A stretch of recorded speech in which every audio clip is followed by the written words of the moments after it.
Hey, it's McNamara. Black Castle and Junkyard Theory are playing on December 8th at Casita del Polaris. Look how sick this poster is. I got the Black Castle record years ago in like 2012 or something like that, and I've been a huge fan of the band for forever. So meeting all of them and then becoming friends with all of them, and then recently this year joining the band has been like really trippy for me. Like I remember playing at Grassroots with them, and I was having this moment looking over at my buddy Shakur across the stage playing guitar, who's another guy that went from fan to band member, and feeling like, oh wow, this is great, I love this band.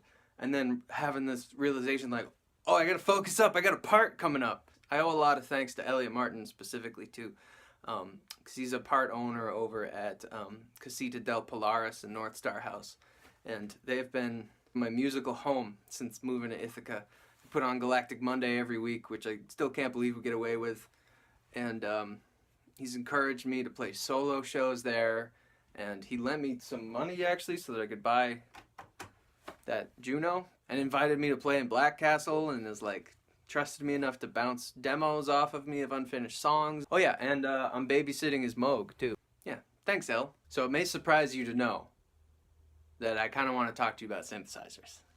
So what Black Castle really calls for is a lot of mean, sort of acidic lead line sounds, as well as some pads, some nice warm kind of string sounds.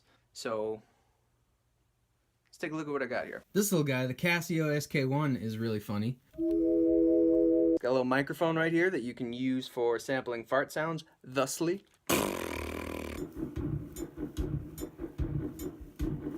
This lovely thing is the ARP Odyssey Mark II that my buddy Josh Oxford has sort of let me be its babysitter for a while. They call it the first punk synth, and it makes some really great sounds.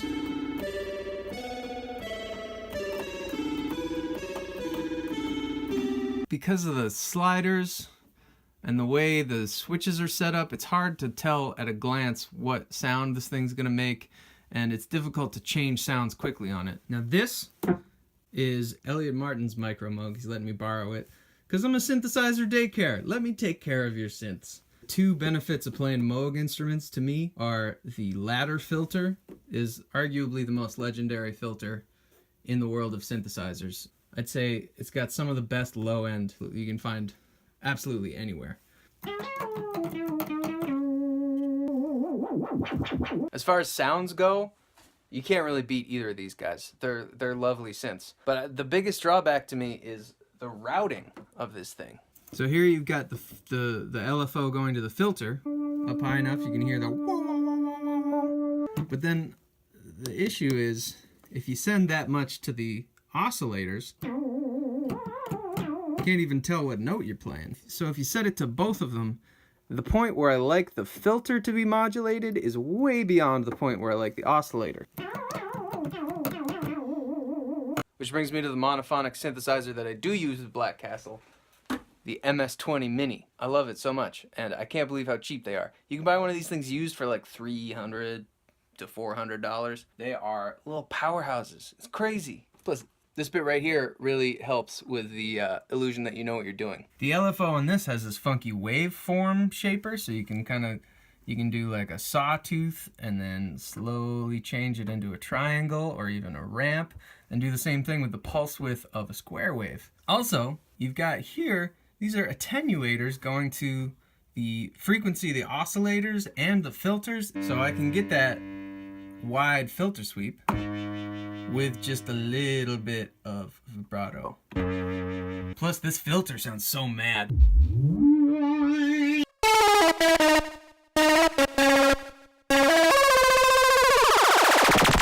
So for polyphonic synths, what I've got is this tiny little guy right here. It's little Roland JU06, which despite its size and the fact that it kind of looks like a toy, is pretty damn powerful. It's got 4-note polyphony.